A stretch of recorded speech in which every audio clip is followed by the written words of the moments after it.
Good evening, everyone. Welcome to episode 2 of the Fins Forecast. We have a great show planned for you guys tonight. We're going to go over the Dolphins' 53-man roster, and then we're going to get into the schedule. We're going to get into wins and losses. All these guys have sent me their picks, and we're going to get some. Sorry, guys. We're going to get some analysis into all that. But first, let me just do this.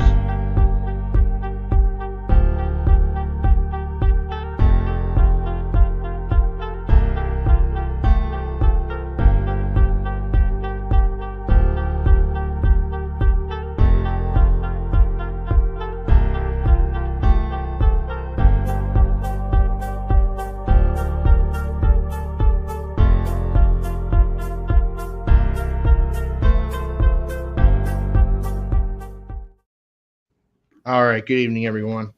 It's 7 o'clock on Wednesday, which means that it's time for another Fins Forecast show. This is episode 2. We're all super excited to bring you some more content tonight.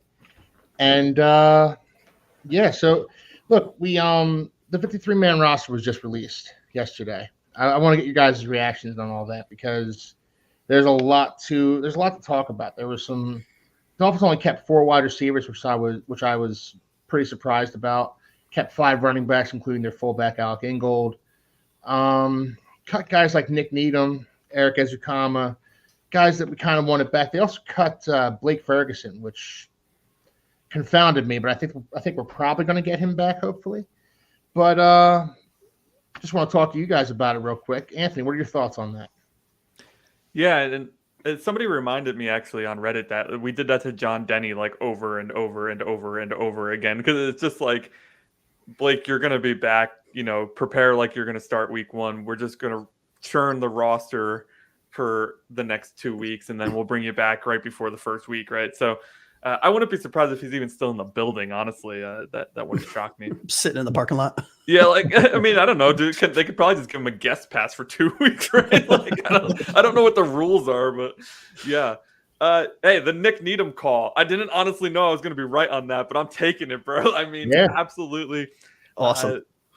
Absolutely. This is a guy I just felt it. I don't know why. I was looking at the list of names and I was like, I could see Needham being cut. He doesn't have the draft capital. His play is up and down. He's been hurt. Maybe we go with the young guys instead. That's what we did, right? We kept Storm Duck, all-time great name. We kept Ethan Bonner, which is a fan favorite for you guys especially. Yeah. And then our secondary is like brand new. We brought back Kader Kohu and Jalen Ramsey, and that's it. Everybody else is new in the cornerback room. And then in the safety room, who do we bring back? Just Holland? Was Campbell here last year? I don't remember. Campbell was here last year. Yeah, Campbell was. Yeah. So Javon Holland and Elijah Campbell, and then 3 new guys, which Patrick McMorris making the team. That's a 6th-round pick. That's interesting, too. Both 6th-round picks made the team because also Malik Washington is one of the 4 receivers that we kept. I mean, how hard is that? Yeah.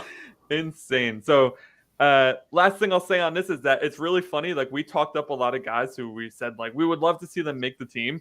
But then when they did make the team, our reaction was like, wow, I'm really kind of surprised he made the team. Isn't that how it always goes, though? Right? I'm thinking the tight ends, especially Tanner Connor and Julian Hill. We all really wanted to see them make it. And then they did make it. And we're like, oh, look at that. They made the team. Yeah. So pleasant surprise. About Tanner Connor. What's that? I was especially surprised about Tanner Connor, honestly. Yeah. Oh, for sure. That first preseason game, man, I'm telling you, he was. Yeah. He's clearly the number 4, but I'm happy that he's back on the team for sure. Yeah, absolutely. Steve, what are your thoughts on everything? I'm honestly pretty surprised that they cut Mike White. I know obviously our quarterbacks haven't done anything, but if they weren't going to go after a veteran who I was calling for in Tannehill, right away and just kind of sat around for a little while, I didn't understand the pick. I did just see earlier today while I was at work, we did get a quarterback today. I forget who it was, but I remember thinking that if Tua goes down, I feel the same way as if I had Mike White. So it is a question. Maybe it was a contract thing. But that to me ultimately was a surprise cut. It seemed to not make sense. Good old Tim Boyle. Yeah, Tim Boyle. That's right. Rocking the practice squad. Hey, you know what though? I mean, he's had more starts than Mike White. He's played a lot more games. So yeah, I honestly think he's a better fit. I mean, I'm not probably in a perfect world, he'll never see the field, let alone the 53 roster. But yeah, he doesn't excite me. I mean, Tannehill doesn't excite me either. I get excited thinking about Tua throwing for hopefully 5,000 this year, but I don't see Boyle even throwing for 3,000 if we had him for the whole year. Yeah, no. I mean, we're not supposed to be titillated by backup quarterbacks, you know. If we see our backup quarterback, we're definitely disappointed that Tua is, you know, injured or underperforming or whatever. Like, you know, Tua's our starter, and by and large, you know, the 2017 Eagles notwithstanding, you lose your starting quarterback, your season's basically over. So, you know, the Mike White cut, I'm with you. I was a little surprised about it too, but they clearly have faith in Skylar Thompson. And, you know, I saw a thing the other day in that draft class, Skylar Thompson and Brock Purdy are the only two quarterbacks that are still on their original team draft. No kidding. Yeah. That's a cool pull. I like that. So that was, it's pretty cool. But, you know, I like Skylar Thompson. I think he can maybe step in and do an admirable job should Tua have to miss a little bit of time. And, I wasn't sad to see Mike White go. I wasn't sad either, but like I said, I was surprised. It was kind of like I mean, it's a 1-for-1. You know, it seems like it's more paperwork than anything. Yeah. Honestly, I was very underwhelmed with both, so I would have been okay with both of them leaving, both of them staying. It doesn't really matter because the hope is obviously, and the want as a Dolphins fan is that Tua plays the whole season. So I don't, in a perfect scenario, in a perfect world, which I know we never live in, it shouldn't matter who your backup is.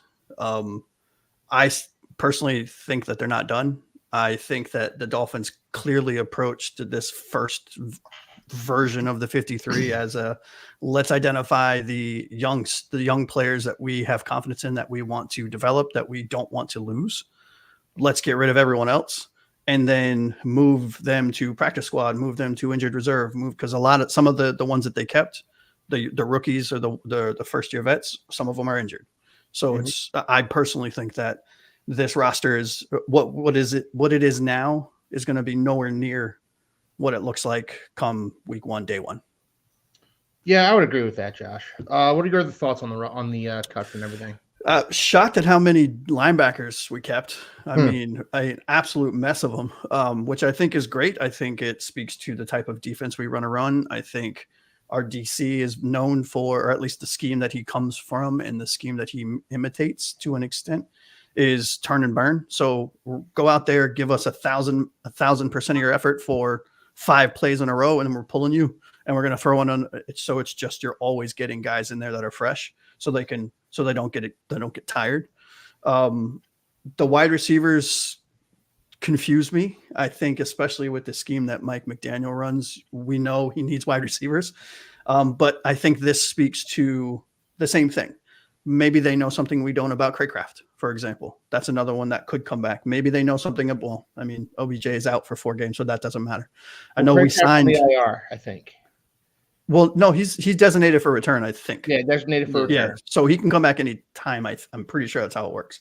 Yeah, he's not out like OBJ for 4 games or like some of the other ones, because I think you can designate 2. So from your 8 or whatever it is IR slots, you can designate 2 to return at any point, and Craig Kraft was one of them. We signed Eskridge, which I was a fan of his, and when he came out, I thought he was going to be, a decent speed guy, but that's just churning the bottom of the barrel. So maybe he can give us something in the return game to allow Braxton to keep some wear and tear off his body. We signed some other guy from Green Bay who's a few people are high on his potential, but I can't remember what his name was. Wide receiver. Yeah, I don't remember him either. Yeah. They were saying, I saw a stat poll that Green Bay lost 3 guys off waivers, and it was the first time they had lost anybody off waivers since Taysom Hill. No Grant kidding. DeBose. Like, Wow. Tight end quarterback. crazy. Just want to give a quick shout out to the Mad Chatter. He shows up for the AFC Summit every week, and he showed up for us tonight. So that's great. We really appreciate you, man. Thanks for tuning in. That's awesome. Thank you. Yeah, And Anthony McFarland is great. I mean, I liked what I saw from him in the UFL at least, but this is a different league, so yeah. And some of the guys that we mentioned, like Eric Ezukama, like Nick Needham, Byron Matos, these are guys that the Dolphins all re-signed to the practice squad. Yes. So I think we're going to see all these guys in some capacity at some point. We have a tight practice squad for sure. Like if Yeah. players go down, our practice squad is stacked, and I'm glad those guys know that they have a home here and didn't go elsewhere and try to get on a 53. Yeah, shout out to Isaiah Johnson for us not losing him. I was so nervous. I was sure he was gone. Yeah. All right. Yeah, I was too. I think a lot of that probably has to do with the fact that we saw Johnson every day, and we saw what he could do for us. And because if other teams had seen what we had seen, I think he would have been snapped up. Yeah, he's also injured, so that probably played a little part in it as well. Yeah. We had the room, if you will, to stash him on the practice squad. So, but I was really afraid. I was sure he was gone. Yeah. All right. Well, look, guys, we have 17 games to go through here. We are going game by game down the Dolphins schedule. So we should get started on this, right? We don't want to be here all night. So let's get started. So we're going to start off week 1 at home against the Jacksonville Jaguars. I'm going to start with you, Steve. What are your thoughts on this game? Do you have a winner or loss for us? Yeah, offensive firepower from Miami is what I see with this game. That topped with a relatively healthy starting core, Miami should be, I would think, set up for week 1. Tua has shown significant improvement in his decision-making and accuracy last year. He was at 69% and had 4,600 passing yards. If he's on this game, he can exploit weaknesses in the Jaguars defense. They have Ronald Darby and Tyson Campbell that are going to try to have to limit Tyreek and Jalen. I don't really see that happen. Yeah, don't really see that happening. Their safeties are at best mediocre, with Terrell Edmonds being their veteran presence. So I just kind of think Miami has their way with that defense.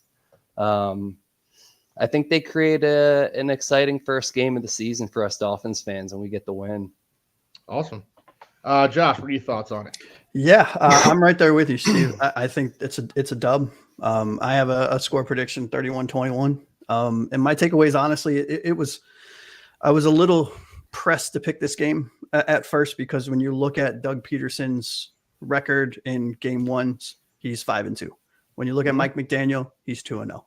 Right? That shows both coaches have an understanding of how to get their teams ready to start the season strong. Right? So that was a little concerning. Right? A little troubling for me. It wasn't as easy of a game as I was hoping for to open the season.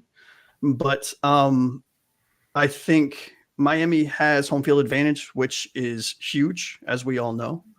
I also think that both teams having a first-year defensive coordinator will actually help the Dolphins, given what our offense can do. Right. So we're not going up against a seasoned vet who has his scheme in place, who has his players indoctrinated into all of the verbiage. The Jaguars, just like us, they have a first-year defensive coordinator and a defensive scheme and all new defensive coaches. And I really do think that, given what our offense is in year 3 of Mike McDaniel with Tua and Hill and Waddle and A-Chain, I mean, the list goes on and on and on. I think this is going to be a relatively easy win, even though it's only a 10-point victory, in my opinion. Okay. Now, just so everybody out there knows how this is going to work, majority rules on this. So we have 2 W's from Steve and Josh. That means we're going to mark the Dolphins down for a W here, but I still want to hear what Anthony has to say about this game. So this is a W, but if Anthony has a dissenting opinion, I do want to hear it. If he has the same opinion, I want to hear it. Yeah, I don't have a dissenting opinion, but I would say that every game in the NFL is a losable game. So if I'm looking at this from the how could Miami lose this game perspective? I think it depends which Trevor Lawrence we see. I feel like Trevor Lawrence is very Ryan Tannehill in that you get a superstar or a half a star, right? I was thinking that's so funny. You don't know what you're going to get out of this guy. If he comes out, shooting, I think Christian Kirk is an amazingly good receiver. It'll be very hard for us to cover, I think. Cater is going to have his hands full. And then of course Travis Etienne in that backfield, you can't forget him. So I do think Jacksonville has some weapons on offense that they could try to go toe to toe and try to outpace us. Both new defensive coordinators, like Josh mentioned, which means there's going to be lots of mistakes on the defensive side of the ball because they're both learning new schemes. So while I do think we ultimately get the win because we have a very potent offense, I would not be shocked to see this closer than we think. Yeah. Okay. Yeah. A lot of what's been underreported on the Jaguars last year was that they had a collapse, maybe not as calamitous as the Eagles collapse last year, but a pretty big collapse nonetheless. Mm-hmm. And that's a large hurdle to get over for a football team, for one's psyche,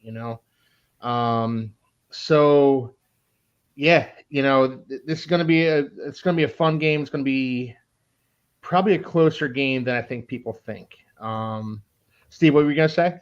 Yeah, I mean, I just want to say, not for nothing, but I think Jacksonville will have a pretty good season. They're just relatively known to start slow. I mean, the past 2 out of 3 years, I believe they started 0-3. If I'm not wrong, they maybe a win in there, but they've been a 9-8 team through 3 years in a row. So. Yeah. I don't really see them improving.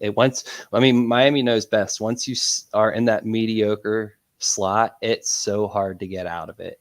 I mean, you eventually have to tank for a year or two. And yeah, just say tank for Tua. What'd you say? Yeah, no, but I don't think this is a year that Jacksonville's going to try to tank, but they're going to. I don't think they can. I think there's too much talent on that team for them to tank. Yeah. Yeah, but I still think they're going to be a mediocre team at the end of the season. Fair enough. All right, let's move on to week 2. Dolphins turn around right after their opening game victory against the Jaguars and have to play the Bills on Thursday Night Football in Miami. I'm going to start off with Josh on this one. What do we think? This is a tough one, man. The Bills have swept us a lot. Yes, they have. But I honestly think so just to set the stage, I have a W here. I have us winning this one. I think home field advantage is kind of what wins out between Bills. Spoiler alert, just so everyone's aware. I think the Bills lost a lot, both to injury and in their wide receiver room and their skill positions. I think they lost a little on their offensive line. I can't remember. It's either to injury or to a free agent, but I can see Josh Allen, taking a step back. I can see both offenses being prolific from a sense where they're scoring points. So I have this kind of in the 27-20 range kind of victory. So kind of if you envision fourth quarter, early fourth quarter, it's tied. Tua makes a drive for a touchdown and our defense steps up, something along those lines. But I think home field advantage plays out. Okay. Look, this was game personally I had slotted in for an L just because I think there's something with the Bills that have the Dolphins stymied. And I think it's kind of a mental block at this point. Yeah. That being said, I can say it. It's not like the Bills lost that really hot game in Miami really earlier in the season a couple years ago. Sunday Night Football, it's not going to be quite as hot. Thursday Night Football, sorry, it's not going to be quite as hot. Mm-hmm. But look, we'll see. Anthony, what do you think, man? You read my mind. Also, you have my notes, but that's exactly where I was going. The home field advantage is absolutely muffed by the fact that we're on a Thursday night game, which I hate the NFL for doing that because, first of all, we don't play well in prime time. And second of all, we lose our really sunny, really hot home field advantage on the visitor sideline if there's no sun beating down on them. Yeah. So that's two things that really have me worried about this game. Anthony, I think the NFL planned that out too. I don't think that's Part of the script. Is that what you're saying? Oh, The Yeah. logic move. It's a The big script is logic made. move. So I think, and it's perfect time for Go Bills podcast to dive in as we break down this Bills thing. I do think that this is absolutely going to be a brutal game as always, because the kryptonite they have against us is Josh Allen. Yeah. We can't stop him. It doesn't matter if we prevent him from throwing the ball, he just runs it down our throat. If we stop him from running the ball, he throws it down our throat. Like, we don't have the whole package to stop him. And every year we're like, oh, we got a new defensive coordinator. Maybe we can do it this year. Yeah. Well, I do think that this year, though, we've upgraded our cornerback too in Fuller over X. Not that X is historically good for the Dolphins, but he lost steps over the last 2 years. And our linebacker core from an athletic and speed standpoint, so for coverage, from a coverage ability standpoint, has been vastly upgraded. And I think that's where our team as a whole, performs a little bit better. Yeah, and ultimately, that's why I have us winning this one, actually. I think that catching the Bills early in the season is exactly what we need to steal a win for the first time in ages, it feels like. They have new weapons at the wide receiver, and we've seen how that can be frustrating for especially all superstar quarterbacks in the past. It took Mahomes damn near a full season last year just to connect with Rashee Rice, right? So, so they're dealing with, Keon Coleman and Curtis Samuel coming in, and then they have some guys who stuck around, but they're not like huge superstar guys. Of course, they still have Jared Cook and Dalton Kincaid, which are weapons that we can't overlook. But maybe playing the 3-4 and having those 4 linebackers will help us contain that tight end a little bit better. Yep. Having two guys in the middle to cover him, maybe that'll be enough. I think ultimately, though, my whole point is catching them early is the reason we win this game. I think it's a 1-point game at best. Maybe Sanders kicks a game-winning field goal in the closing to give us that one. Brett, thanks for tuning in, man. Did the Summit show with him last night, and now he's tuning in to watch us tonight. We really appreciate it, truly. So yes, thank you. In, man. All right, Steve, we have a W penciled in for this game. Yeah.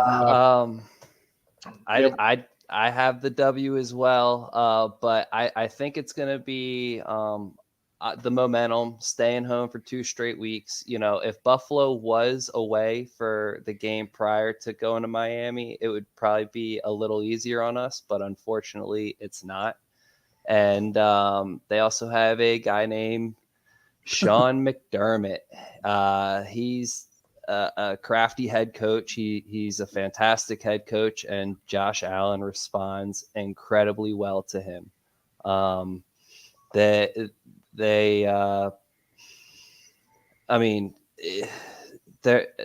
literally probably going to be what a Belichick Brady is, but hopefully without the Super Bowls. I can see them sticking together and just winning records amounts of games. But I heard Josh Allen was getting traded to the Browns. No, I'm kidding. The issue, though, is Josh Allen doesn't have Diggs, and I'm certain Josh Allen's going to have to play a different type of football this year than he did last year. Josh Allen's going to have to use his legs again like he did before in his younger seasons. He's going to have to be reckless with the ball a little bit more and hopefully continue to throw some more picks. I do like the picks he throws, and I think this year is going to be another high year of throwing picks because he doesn't have that shiny weapon out there that he can rely on. Maybe down the season he'll get a chemistry going, but I think this game is going to be hard on Josh Allen and his receivers, and I think Miami ultimately pulls it out with a good run game. Yeah, and don't overlook the fact that they lost the heart and soul of their defense in Matt Milano for we don't know how long yet. I think he's on. I believe he's on IR, but scheduled for return at some point. So he's not lost for the season per se, but he was a Dolphins destroyer. Yeah. I'll be honest, guys. I expected at least one L from you guys on this one. The fact that you guys all went W doesn't make me think this is a win anymore, personally. But I do like the confidence. We're cursing them. So week 3, they are traveling across the country to the other corner of the country. They're going to be playing the Seattle Seahawks up in Seattle, where the 12th man resides. I'm going to start with you on this one, Anthony. What do you think? What do you think about this one? This is the closest I came to giving us a loss really early in the season here, because flying across the country to face a Seahawks team that's extremely underrated is an extremely difficult thing to do, right? Nobody's talking about the Seahawks. I mean, this team is stacked at every position except maybe quarterback, right? And Geno Smith has shown that he can at least make it be good enough to win games. So I think the key for us to win this one is to stop him. Turn him into the Geno Smith that played for the Jets. Like, we faced him back then, and we dominated him then. Every Dolphins fan remembers the game where Rex Ryan wouldn't let Geno throw. 3 pass attempts that game. So if we can force them, I forgot about that. Yeah, that was a good pull. I did. Yeah, that was good. I forgot about that. If we can force them to throw and put the ball in Geno's hands. Now, their receiving core is great, but like Josh said, our secondary's gotten better. I like our chances better than trying to stop Kenneth Walker Jr., who is also very underrated, just like his team. Oh, yeah. This is a very good running back who could destroy us, especially given the fact that we've lost Wilkins, right? And we don't know what our defense is going to look like at this point. So I still think it's a win, but again, this is a tough schedule. It's a tougher schedule when you start talking about it than it looks like on paper. Yeah, it is. This is going to be a tough game, guys. So, Anthony, you're penciling this in for a W on this one. Yeah, sorry, I buried the lead there. Yeah, I have us winning. All right. Steve, I want to go to you next. What do you think about this one? Man, Miami's not great on the road. Last year they were 4-4. 2022 they were 3-6. The McDaniel era hasn't proven to be successful on the road yet. And I'm not bashing Mike McDaniel. I'm just saying we need to figure something out. I would love to see Miami prove them numbers in 2024, but this isn't their sexiest game or road schedule to begin with. Seattle's got solid, fast young corner in Tyreek Woolen. They got another stud on the outside in Devin Witherspoon, and I think them two can help disrupt our receivers, our offense, and ultimately slow down Tua. Geno Smith should have another good year. I think, he is a mid quarterback, but he's got a healthy Kenneth Walker and a trio of receivers who ultimately can take over a game at any point in time. DK, Jax, Tyler. I don't think we have enough corners to hold them down. Jalen Ramsey can change a game at any time, but I don't really have a whole lot of faith in Fuller or Kohu one-on-one with any of them 3. So I don't know who Jalen's going to have to cover, but whoever it is, I don't think the ball's going to get thrown there anyway. And I see Seattle coming home with a win with the 12th man. All right. So we have our first gridlock. Before I go to you, Josh, I'm going to go to the comments. Josh gets to break the tie here. Yeah, I love it.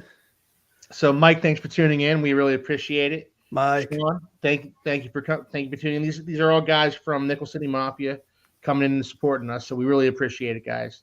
Thanks so much. And hey, Sean, you got a nice compliment there, Josh. Heck yeah. That is a cool background. Thanks. I agree. He's got a green screen back there, actually, and he's able to put these backgrounds on there. No, I don't. This is my real wall. As his hand disappears. It looks great, though, man. It really does. Thank you. Thank you so much. All right, so, Josh, break this tie, man. I have us at a tie. No, I'm kidding. So I won't bear the lead. I had this actually as a W. And I'm actually going to read what I wrote for this because I don't want to miss anything. So the Seahawks can field a very solid offense week in and week out, but the success or failure will come down to the offensive line, which I think they are very weak at. I believe they're in bottom 3 offensive line coming into the year, which will help Miami going into Seattle and get the dub. I think that Seattle's strengths on offense, to Steven's point, is at the wide receiver position. I am very high on Fuller joining this team, so I think that Ramsey, Fuller, coupled with Poyer and Holland at the safety positions, will be able to limit the deep ball production, which will allow the speed that we have at linebacker to excel in the intermediate kind of passing game that they have with the run game as well. On the flip side, Trey Brown, Reek Woolen, Witherspoon, and Love won't be able to do much to slow down Tyreek and Waddle, A-Chain, and I see a sighting for Jalen Wright for the first time of the season in this game. I also can see, and I'm doing a little crystal ball here, A-Chain having over 100 yards and 40-plus receiving. Wow. Okay. Yeah. So you guys have us starting out 3-0 here. Three dubs right away. 3-0.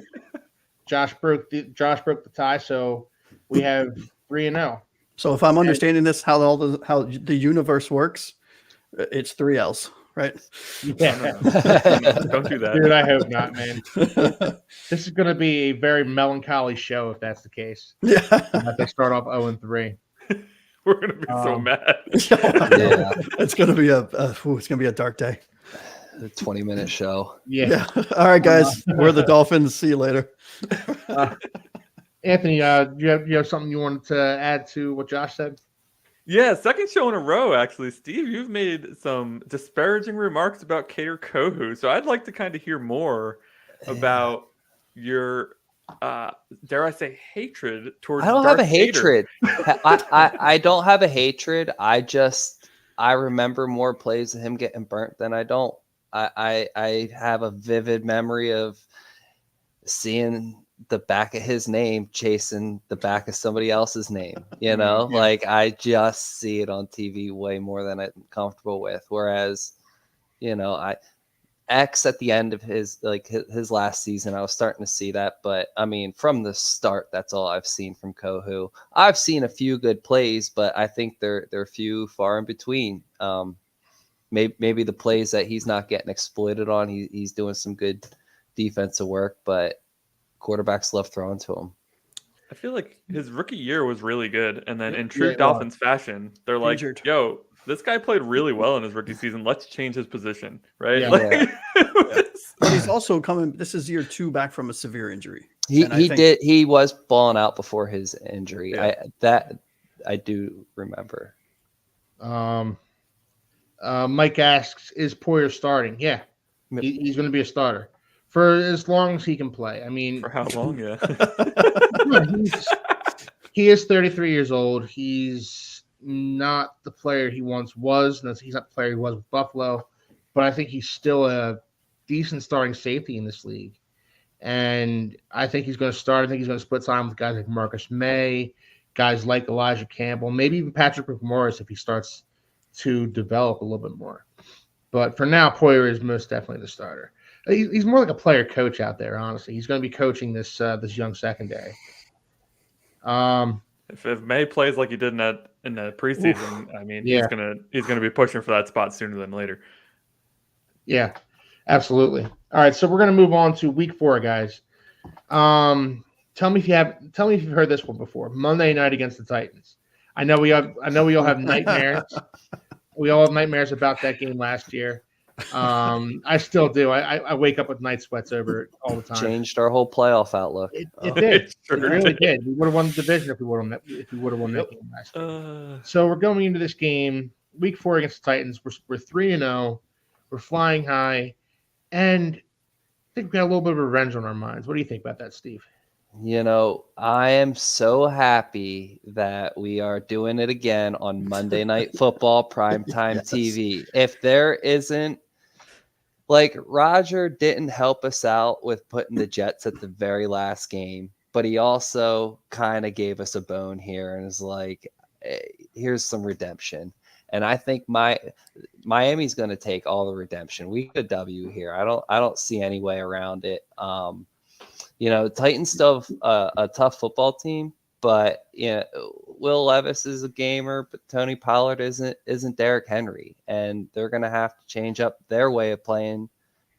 Will Levis, I don't think is that guy yet. So Zach Sealer, Jalen Phillips, I think are going to have their way with him, and they're going to allow Jalen Ramsey and Devon Holland to find a few turnovers with an S. I think multiple turnovers this game. I love it, Steve. This is one we want. This one bad. I know we do. Oh yes, we want do. This one real bad. Josh, talk to me about it, man. Yeah. So as you fellas know, I feel very strongly about this game. And spoiler alert to our listeners. There was a glitch in our chat group, and I posted my thoughts on this game about 437 times. But I honestly think that this is going to be a Denver-esque type game. I see the score being like 56-24, Tua having 450 and 4 tuds, running game busts out with three touchdowns, and Ramsey gets a pick 6 or something like that. Like, that's the kind of game script that I think we are going to put our boot on their throat and seriously dominate them from start to finish.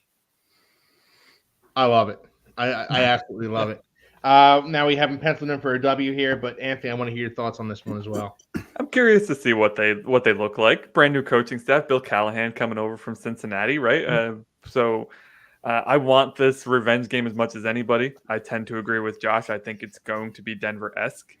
As a avid listener of the Rich Eisen show, I can tell you that everybody who plays the win-loss game chooses their team to beat the Titans, so they have no respect to share from anybody.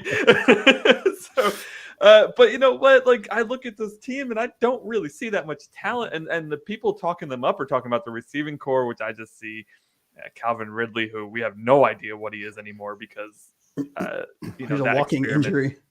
Yeah, that experiment was crazy in Jacksonville. DeAndre Hopkins, does he still play? Is he here still? He's there. He's like around. year 13 or something. He's there. So, and then Tony Pollard, and I'm more scared of Tyjae Spears, honestly. If Spears is taking over more of the snap count by week 4, I'd be a little more frightened than I am of Pollard. But he's also should be healthy. So, do I think this is going to be a shutout? No, because our defense isn't that good. But yeah. I do think that we probably double their score, and like Josh said, they probably score 28 points or something like that, and then we just double that up for. Because our offense wants this one. Oh, yes. Oh yeah. I mean, it. Yeah. We win the division if we win that game last year. And it's home. And it's a home game. Yeah. Yeah. So this has all the makings of a blowout in my mind. I'm hoping, man. I just want us to put our foot on their throats and not let up. I just hope we can have 2 primetime wins in a row. That would make a happy Dolphins fan out of me for sure. I don't know if last time I've seen a primetime win, let alone 2 in a row. Yeah. Cowboys on Thanksgiving. Yes, sir. Yeah. That was a good yeah, one. buddy. That was Cowgirls. a great game. My dad's a Cowboys fan. I watched that with him. Most of my family's from Dallas, so they're all Cowboys fans. Yeah, my brother All right, is. So we're going to move on to week 5 at the New England Patriots. It's another 1:00 game. Haven't had many of them in the early portion of this season, but this is a 1:00 game at New England. If you guys watched last night's show, my best friend's a New England Patriots fan. We swept the Patriots last year. Nice to see. And I'd love to see us do it again this year, but we need I'm to sorry. We swept them again. Yes. Yes. And I'd love to see us do it again this year. But will we? Josh, how are you feeling about this game? I mean, look, Tua's undefeated versus the Pats, right? And I honestly don't see that changing in both games this season. I think we sweep them again. I think we have their number. They are clearly rebuilding, right? They traded away their best player or their best defensive player in Judon. Their other best defender is on injured reserve, I think, or is injured. I believe Christian Barmore, I think is his first name. And I think at this point in the season, I think that Jacoby Brissett is showing New England coaches that he's Jacoby. And so we're going into a game where May is starting for the first time.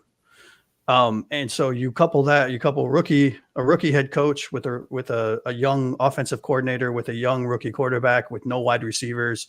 I think their best player on their entire team that will be fielded in this game is Ramondre Stevenson. And I think we just key in on the running back position and force a rookie quarterback to beat us. And it's not going to happen.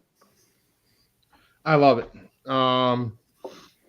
Yeah, I think I agree with you on this one too, Josh. Anthony, what are your thoughts on this one? Yeah, I completely agree. I don't think this team is as devoid of talent as people want to make it out. They have some good pieces on defense, especially. Some of you guys may remember Devon Godchow, or however the heck you say his last name, former Dolphin in there in the middle. But they picked up Uche as well, and their defensive backfield's pretty good. Yeah, Christian Gonzalez is getting back. Yep. What's that? Christian Gonzalez is coming back from injury, and he's a stud. Christian Gonzalez, he was great, man. He was really good. So I think defensively they will be okay. Offensively, I'm not so sure. So maybe nobody has a worse offensive line than us, but New England at this point. I think it's an easy win. I would actually, if I were them, they should play May. Like, I know Patriots fans I don't want to see Drake May this year, but why not? Like, get the kid in there. I will never forget Peyton Manning saying the only way I got better was to go out there and play in real snaps. So anytime, I know the Packers have successfully now benched 2 quarterbacks in a row and had them become superstars, but I don't know, man. Anytime somebody suggests benching them, I just kind of cringe a little, especially if it's for a guy like, Jacoby Brissett and not Aaron Rodgers. I go back and forth on this one, Anthony, but I'm kind of the mindset that behind an offensive line like that, you could turn him into a David Carr. You could turn him into a Sam Darnold. I remember when Sam Darnold was back there saying, I was seeing ghosts. When your quarterback says that he's seeing ghosts, you done failed somewhere along the line.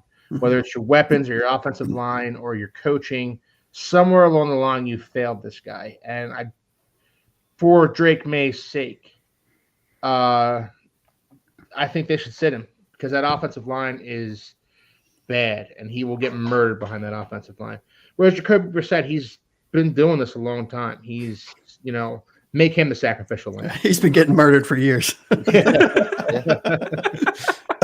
He did look good for Cleveland last year, right? Yeah, he looked pretty good. So, all right. So we have this penciled in as a W, but I still want to hear your thoughts on this one, Steve. What do you think? Yeah, so I tried to think about this like a Patriots fan, and it was hard to put myself in that brain space. But I thought to myself, how do we beat Miami? And honestly, I didn't know the answer to that. They got rid of their best player in Judon.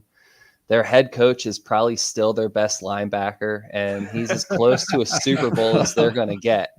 Honestly, he is literally as close to a Super Bowl as they're going to get. That's great. I as well wouldn't play Drake May. I don't think if you play him this year, he's going to have a Brady Quinn type of season. He's never going to get his bearings going. He's probably eventually going to get passed to another team. Never finally get a signal caller under his belt that he can get a repertoire going with. So I think they should sit Drake May. I think they should rebuild around him, give him a season to learn, and move on from there. Ramondre Stevens might need to find a new home after this. His talent is way too good to be on the Patriots, and they can definitely get something for him. I mean, they obviously don't like talent. They got rid of Judon. So, I don't see New England winning this game at all. I think they're going to go for the sweep with a win. All right. Well, that means we have the Dolphins going 5-0 right now, and they are going to be 5-0 going into their early Week 6 bye. I hate the Week 6 bye, by the way. Oh, yes. Yes, I hate it. It's honestly an unfair advantage for teams that have a bye in Week 14. That's ridiculous. Yeah. The Chiefs, I bet you they do. They always have a late one. Script. Yeah. Week 6 bye, that's kind of brutal. Yeah. But we're going to be coming off the bye and traveling to Indianapolis. Shane Steichen is the head coach. Anthony Richardson coming back as the quarterback. Talk about offense. Talk about good offensive lines. The Colts might have the best offensive line in the NFL. So I started with Josh last time. I'm going to go to Anthony on this one. What do we think about the Dolphins' Week 7 matchup against the Indianapolis Colts in Indianapolis? I find the Colts one of the toughest teams to figure out, honestly, because we saw Anthony Richardson kind of do a lot of great things last year in, what was it, 3.5 games or something like that he played. Absolute monster on the ground, but to his own detriment. So will he still be playing by the time we face them in Week 7? I have That's no a good point. idea. Fair question to ask, yeah. Right? So I think the health of their quarterback is going to matter a lot. But they have Joe Flacco. That was a good grab by them, picking up Flacco to back him up. Defensively, I think they're a little sneaky. Made some good moves. They took Raekwon Davis from us this offseason. They drafted Latu and the first defensive player in the draft this year, who has looked great in the preseason. So I think their front seven is sneaky good at this point and is easy to sleep on. That being said, I do have a win for us with this one. I think that if you can force Richardson to throw, that this is very similar to the previous commentary I made about Geno. If you force Richardson to throw, you put the ball in his hands and bank on your defensive backs, right? Don't let Jonathan Taylor get going. Don't let that happen, right? That year that they would not run him in the playoffs after him carrying them to the playoffs was absolutely the most unbelievable thing I've seen on TV. This guy carried you literally on his back to the playoffs, and then you decided not to run the ball. Very Pete Carroll Super Bowl-esque, if you will. Yeah. One of the crazier decisions I've certainly seen. But I have us winning it. I don't think it's going to be easy. I do think it could potentially be tight depending on who's playing at quarterback. If Jonathan Taylor gets going, we may be in for a loss here, boys. He is one of the best backs in the NFL. So I think this is going to be offensive minded, 35, 32, 35, 28, something around there. I think there's going to be a lot of points scored in this one. Okay. Steve, Indianapolis, what do you think? Yeah, man, they're a good young team. They have solid players. Quentin Nelson, interior stud on the offensive line. Jonathan Taylor's poised to have a good year. He earned his money, $42 million for 3 years, and the Colts should feed him. I mean, they should start, that the tires are warm. It's ready to go with this guy. And I feel like at this point in the season, Miami's going to kind of be a little banged up. Luckily for them, it's coming off of a bye week, but I don't really know if that's going to matter. I think Jonathan Taylor is going to find his way into Miami's secondary often, which will open up Anthony Richardson to make some plays with Michael Pittman Jr. I'm not sure the linebackers and the defensive tackles will be able to keep up with Taylor, but I do think that Tua and the receivers are going to go absolutely bananas in this game, and it's going to be an extremely high-scoring game, probably 30 points apiece, and I believe Miami walks out of there with a win. I see maybe like a 32-34. Jason Sanders with a game-winning field goal. Yeah, for a second there, Steve, I was checking my notes. Like, you did have a win here, right? I had a loss. He set us up. So I've done this twice, and I had this game. I've had a loss a lot longer than I didn't. I just changed it to a win earlier today. I like it. All right. So we have another win here for the Dolphins. Josh, what are your thoughts on this one, though? Yeah, I think to keep the win train rolling, I have this as a W too, and I have it in a 24-21 range. I think both of you guys hit the nail right on the head. I think, I have in my notes, limit Richardson's legs, make him throw because he's not good at that. We don't know what he can do, but it's not really great.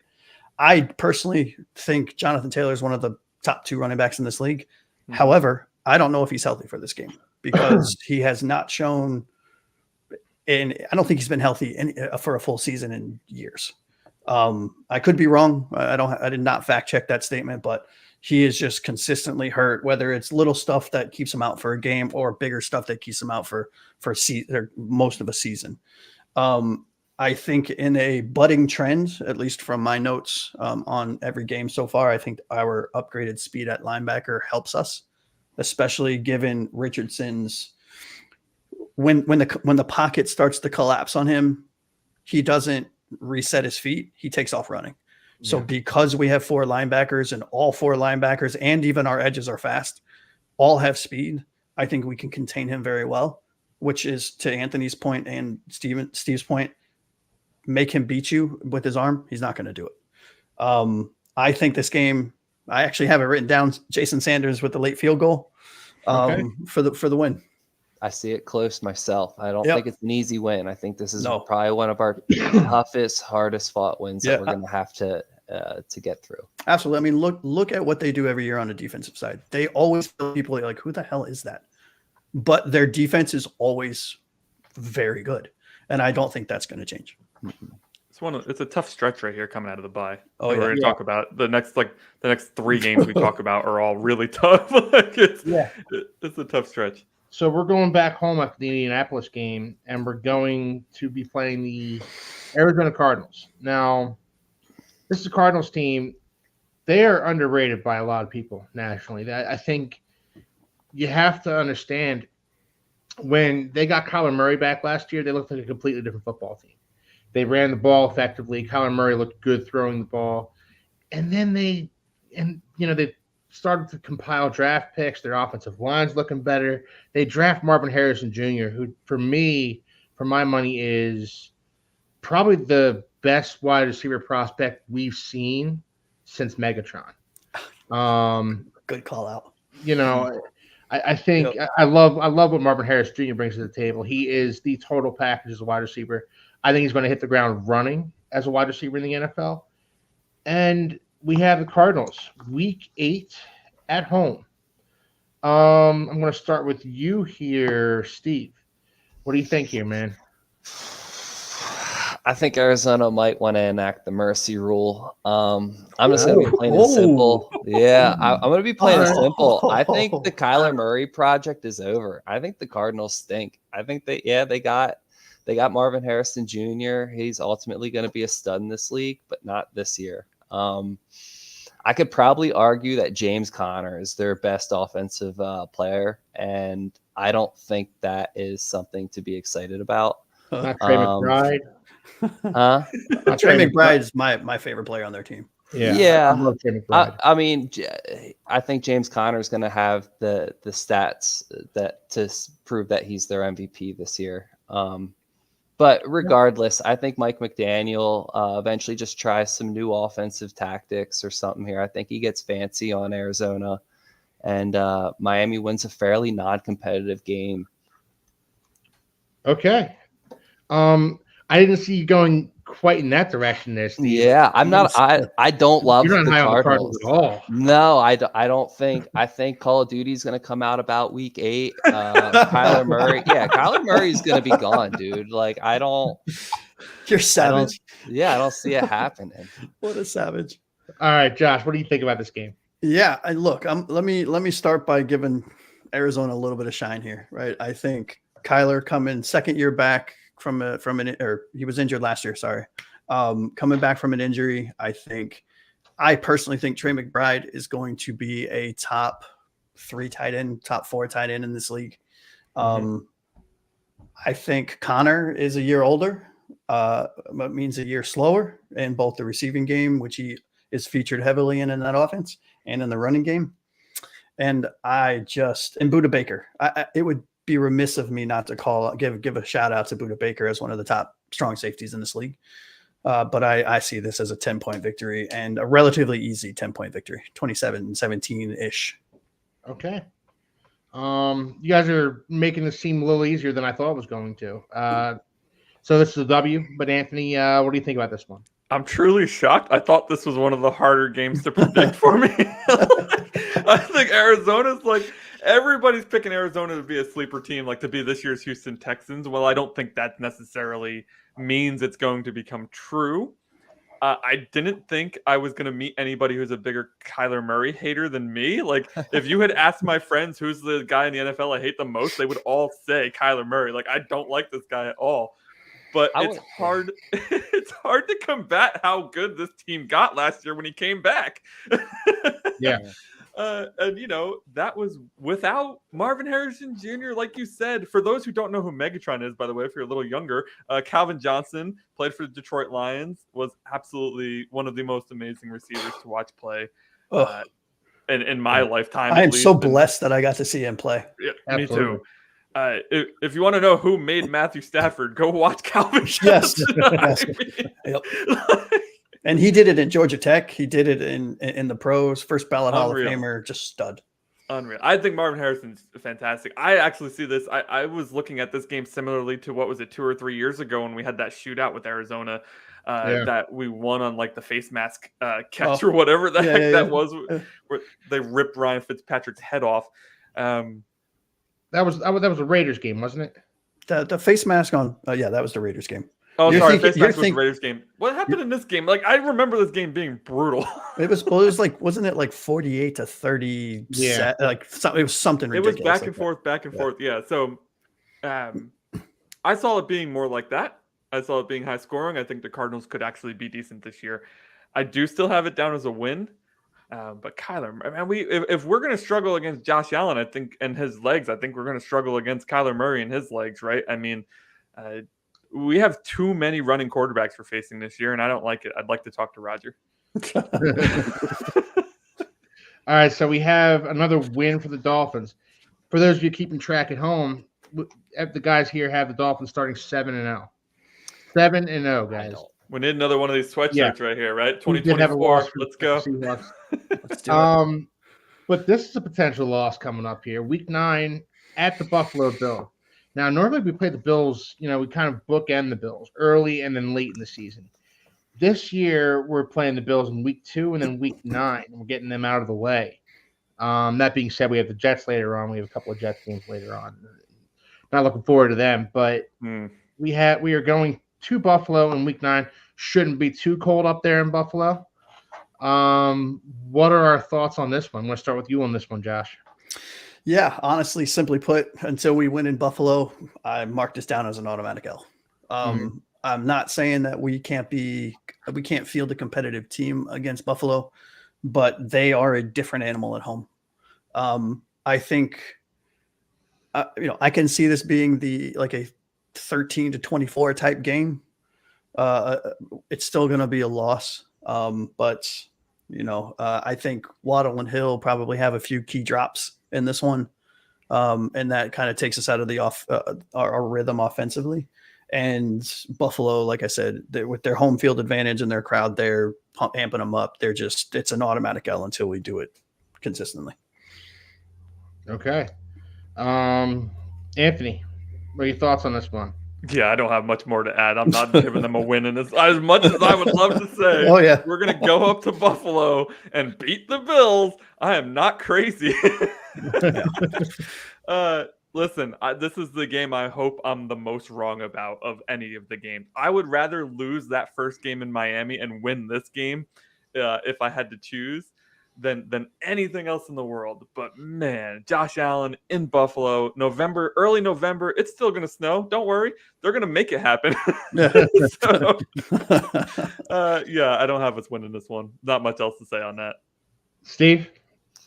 Yeah, I have a big L2, but I don't think Mike McDaniel lets this game get out of hand. Granted, we've already had our bye week. We're only going to be on our 8th game of the year, but I think Tyreek Hill is going to be close to 1,000 yards at this point.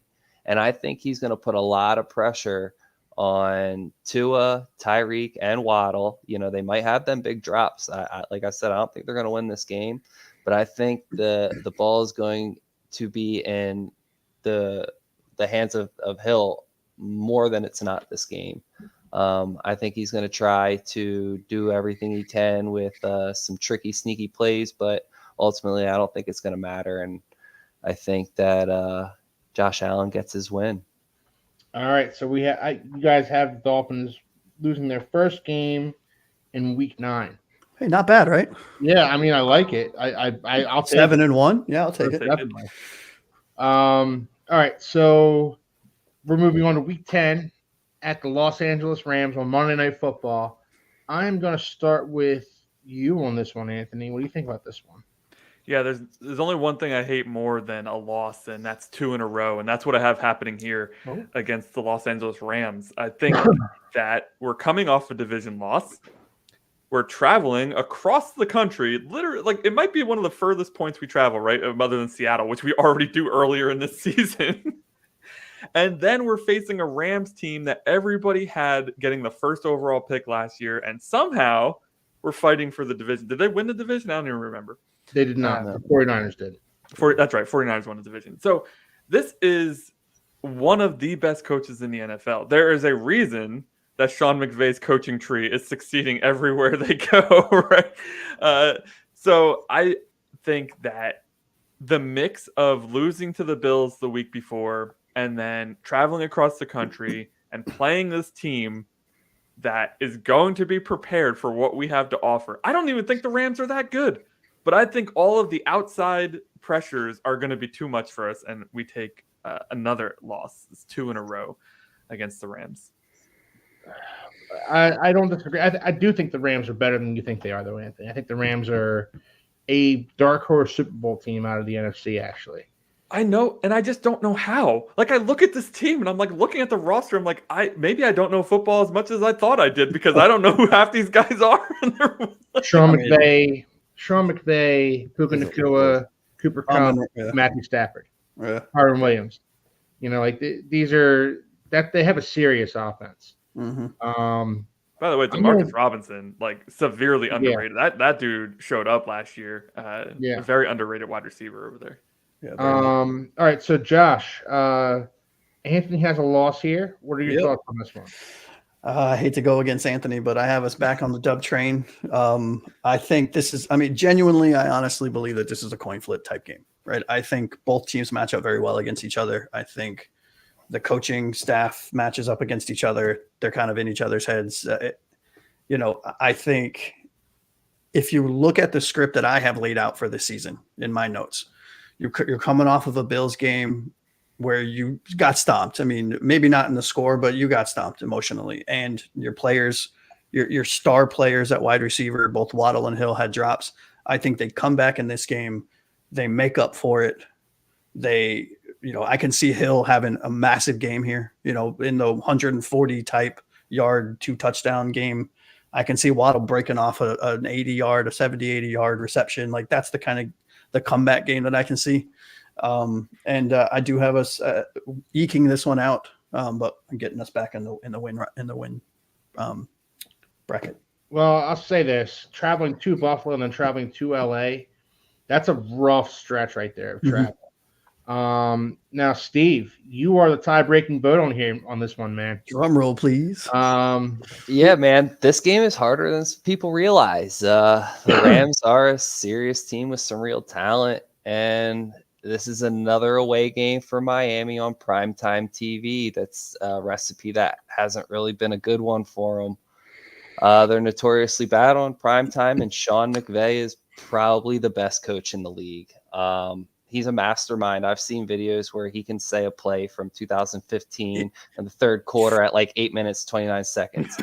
Yeah, he explains the whole play. Insane. It's wild. He's clearly one of the best in the league. And, I don't see Tua being able to have the best game against him. I think Tre'Davious White moving from Buffalo to LA is going to kind of help out there a little bit. He's seen enough of Tua that possibly could help.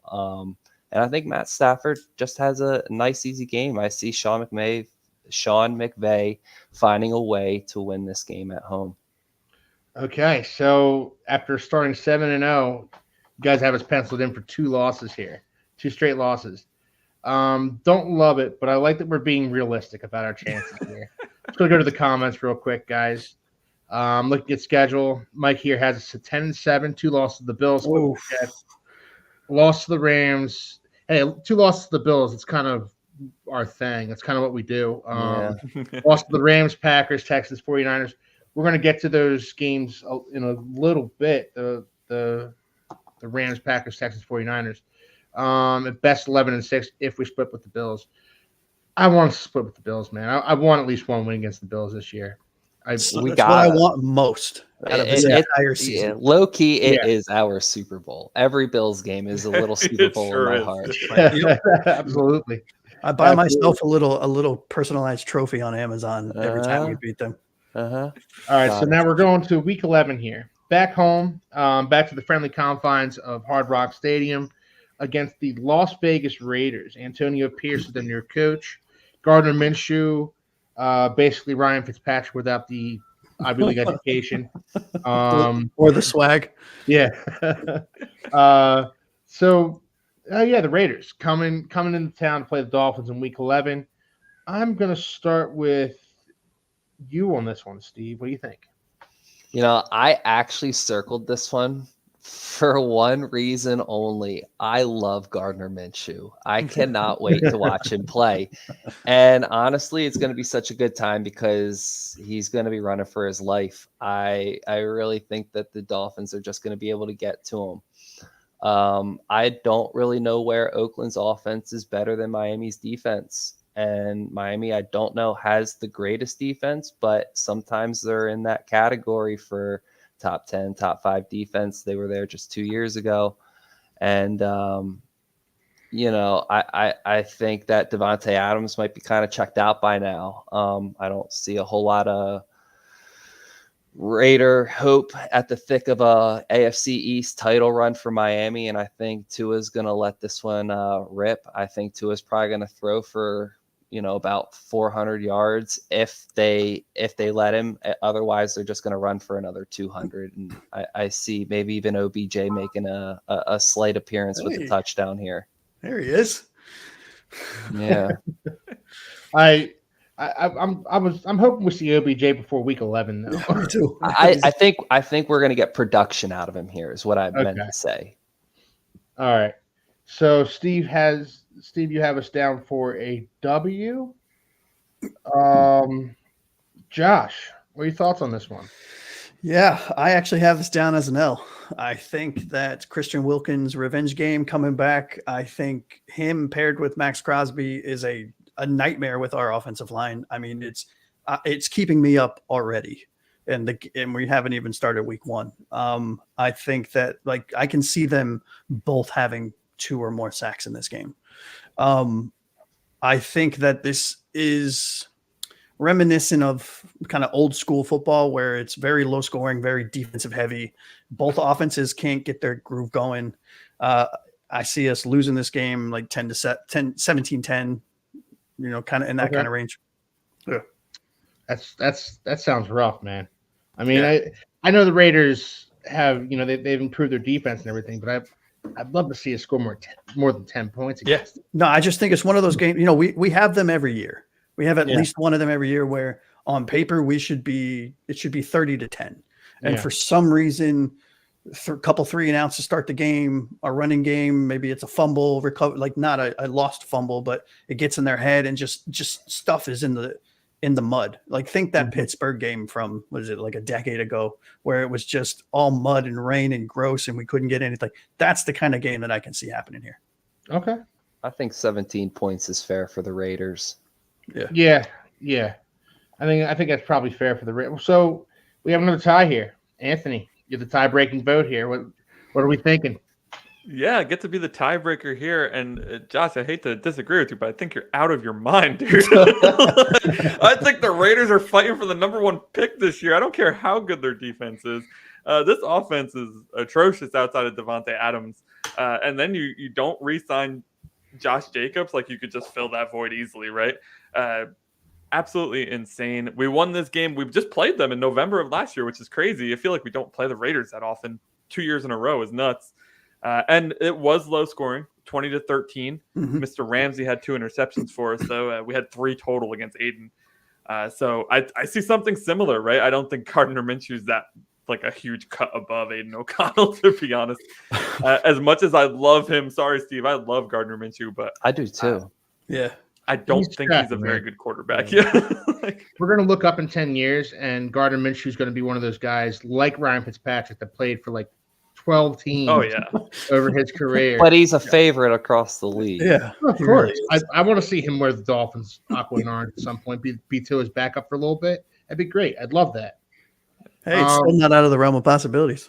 No, it most certainly is not. So we have another win for the Dolphins. They get off the schneid.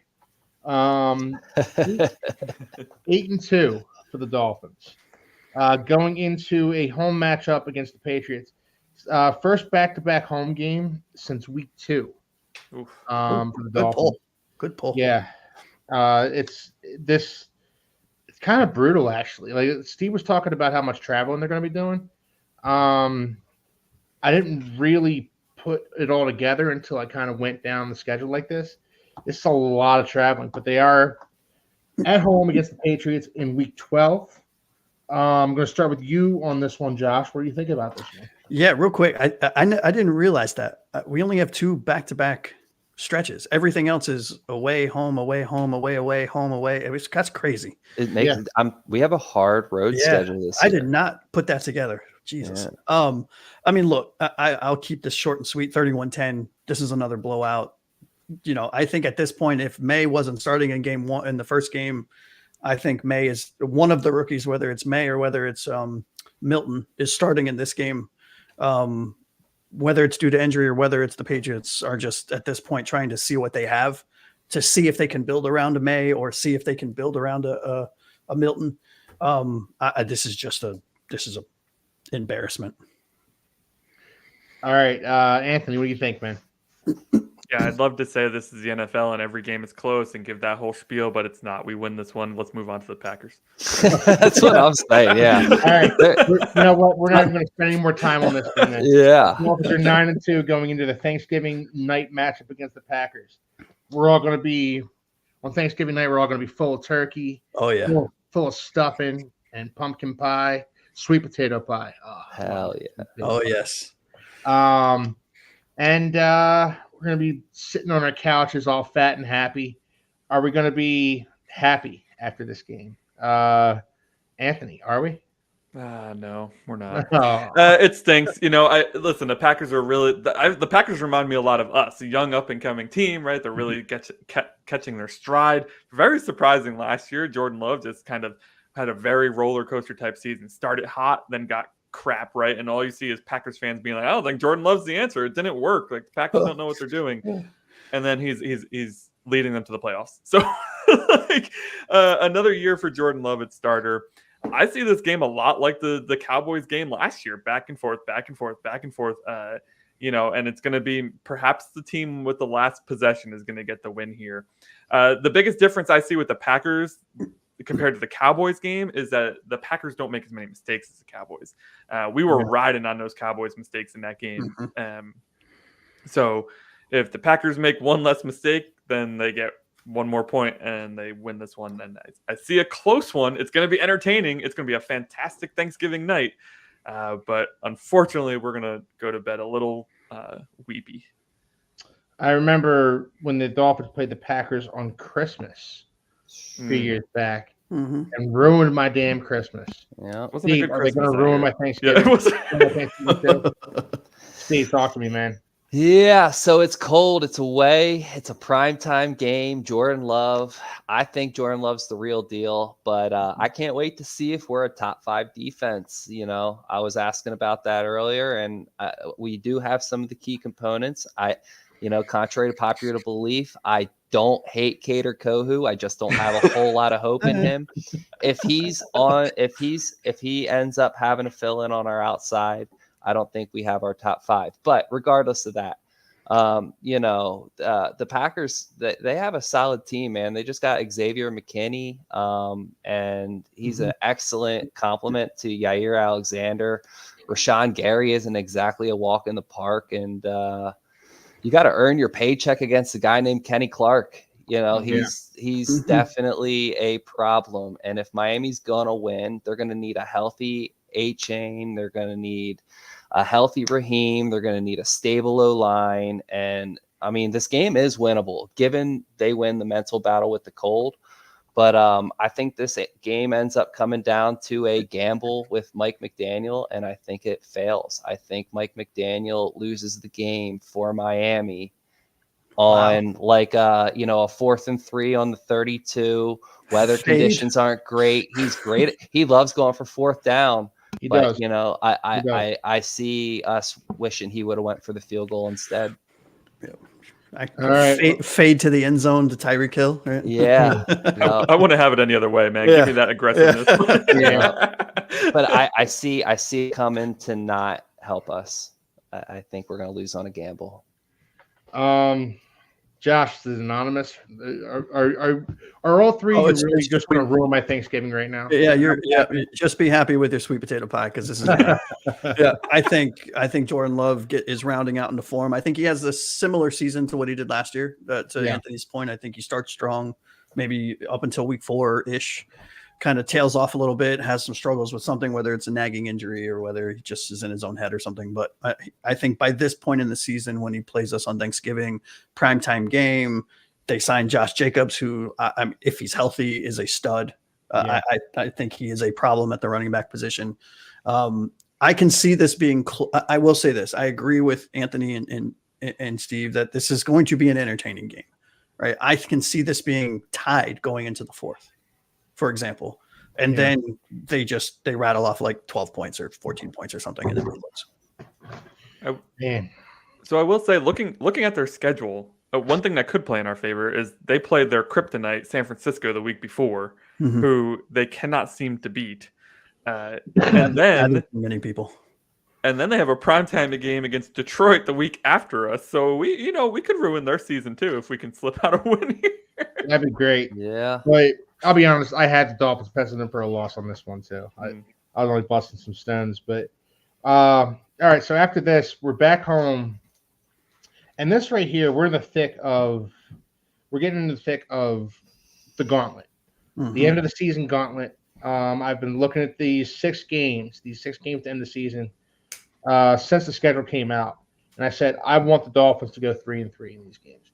This is imperative that the Dolphins go 3-3 in these last 6 in order for them to kind of get this monkey off their back that they're choke artists at the end of the season in December and January. And so here we are against the New York Jets. This is a tough New York Jets team. If Aaron Rodgers plays the whole season, if Aaron Rodgers stays healthy, they have a great defense, good skill position players in Garrett Wilson, Breece Hall, maybe even Mike Williams if he's able to stay healthy for once. Man, this Jets team on the Summit show last night, I had the Jets winning the division over the Dolphins. I don't know if you guys saw that, but I had the Jets win the division over the Dolphins. Guys, talk me off the ledge here. I'm going to start with you, Steve. Talk me off the ledge, man. I mean, if there's a game Miami needs to win, it is this one. Like that firepower we started the season with, like a locked on Tua is going to have to show out here. I don't believe he comes off a great game Thanksgiving against Green Bay, and this game isn't really the best bounce back game. Unfortunately, from here on out, none of the games are easy, but we are back at home and defrosted. Every single game's every single game is going to be a dogfight, man. And for the sake of the Jets being the Jets, I'm going to give them credit, like good news, and predict that they're decent at this point and that their season hasn't totally crumbled out from beneath them for whatever reason. But I think Aaron Rodgers goes, I told you so this year again. But the AFC will be a 3-team race right now, and Aaron Rodgers certainly will be a treat to watch, compete against. The Jets are built for greatness, and it's going to be a battle of the Titans, but I predict Aaron Rodgers walks off that field without shaking hands with Tua. I think it's going to be an instant classic, but I think you're going to see crybaby Rodgers in this game. And I love that. I don't think he's going to shake hands, and I think this is a game where Mike McDaniel is going to take something out of that Sean playbook that he saw in the Rams, and I think he's going to learn from a couple losses this season and really bring it to the Jets here. I love it. I love the fire there, Steve. Aaron Rodgers walking up the field without shaking to his hand. I think it's going to – he does it. He does it. If anybody does it, it's him and Brady, and they're both the biggest crybabies in the sport. So, all right. Josh, what do you think about this one? Yeah, I'm with Steven. I think this is a close game, 27-24-ish kind of range. I think the big question out of everything is Aaron Rodgers healthy at this point in the season, right? I'm not saying he's going to get injured. I don't want him to get injured. I don't want anybody to ever get injured, but I mean, he's like 75 years old. So, he could cough the wrong way or push too hard when he's taking a poop. I mean, who the hell knows? Right? I think, but under the assumption that Aaron Rodgers is healthy, all right, I think this is probably the most fun game of the season so far, right? Through the whole game. I think it's back and forth. I could see Waddle having a huge game in this one. I think they find, I think that Sauce Gardner locks down Hill relative. I mean, as much as you can lock down the cheetah. I could see Waddle busting out like for the first time in this season, having like 130 plus yards, 2 tuds, that kind of game. And given the propensity for our running backs to be injured, I think we could see Jalen Wright here in a prominent role. And I think he has his official rookie breakout season here, or breakout game this season here. And I think it comes down to the wire, and I think we win on a field goal. Having Jalen Wright enter still feels like a starting running back to me. Oh yeah, for sure. Yeah. Mm-hmm. Yeah. I mean, not that anybody cares about my dynasty team, but I just traded for him. So we all care, Josh. We all do. I saw a video earlier where he was watching film with Raheem Mostert, and Raheem Mostert was kind of breaking down some of the things that he was, and it was fun to watch, man. Mm-hmm. His college highlights are bananas. They are, and this is going to be a fun running back group to watch this season. Raheem Mostert, Devon Achane, Jalen Wright, and even you add in Jeff Wilson just for good measure. Hey, you know what? He does everything adequately. He does nothing great, and no, that's fair. I respect it. So Anthony, we already have the Dolphins penciled in for a win on this one, but what do you think, man? Yeah, I got us winning too, and I don't want to overlook the Jets or anything, but I think that clip that Josh sent us with Jeff Darlington says it all. Like, stop talking and start showing. The Jets haven't shown anything. They've shown that they can add pieces in the offseason. They've shown that they can talk a big game, but they haven't shown that they can win, because this amazing defense, we outscored 64-13 last year. So that's a great pull. And Mr. Waddle, who Josh alluded to, 256 yards against the Jets last year. So I mean, the defense is very good, right? It's very good. But Mike McDaniel found something there that he exploited. You don't score 30 plus points against a defense that good, even if they don't have a quarterback. So I am really confident in us winning this game in Miami, regardless of who the quarterback is, but mainly because we don't have Boyer blitzing at Rodgers every 3 seconds as he throws it over the blitzing defenders' heads to wide open receivers. So, I mean, look, I'll be honest with you guys. Boyer's defense was like 3 plays. Right? Yeah. I mean, it was an all-out blitz, it was a linebacker blitz, and it was a safety blitz. That's the only thing he ran. So I remember the ramp up to that Packers game. Rodgers was like, "Yeah, blitz me, do it. I love it." And then they did, and he destroyed them. Yeah. All right, so Dolphins double-digit wins. We're up to 10-3 right now, going into a Week 15 matchup against the Texans. Now, I've been very, very open about this when it comes to the Texans. I think they are a team that's due for some regression here. I think they're a team that's they flew a little too close to the sun last year, and I think it was just a blessed season for them. They everything just kind of fell into place for them. I don't see it going that neatly for them this year. Anthony, I'm going to start with you on this one. At the Texans Week 15, what do you think? Yeah, unfortunately, I do have us losing this game. And while I do agree with you, I think they're in for some regression. And even looking at their schedule last year and looking at their wins, who their wins were against, not a lot of high-profile wins.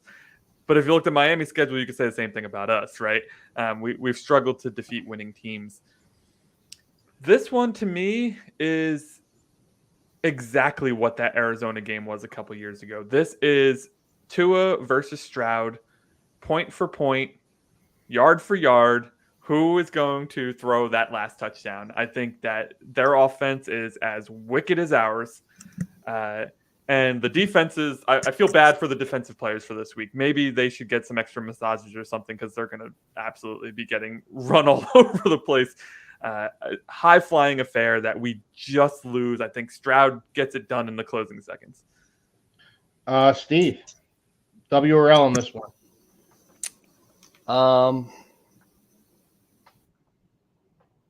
Steve? All right, Josh, W or L? Yeah, I think very much to what Anthony said, it's a very close game, but I have us winning this one.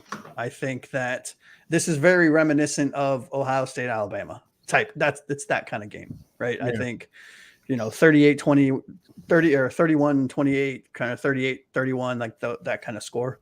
I think, Houston fields a really, really good offense, right? I mean, Diggs has our number. He always has in Buffalo. I think that continues with CJ. I think CJ continues to grow. I think where he does have a down year in comparison to his rookie season, I think that he's still a very good quarterback.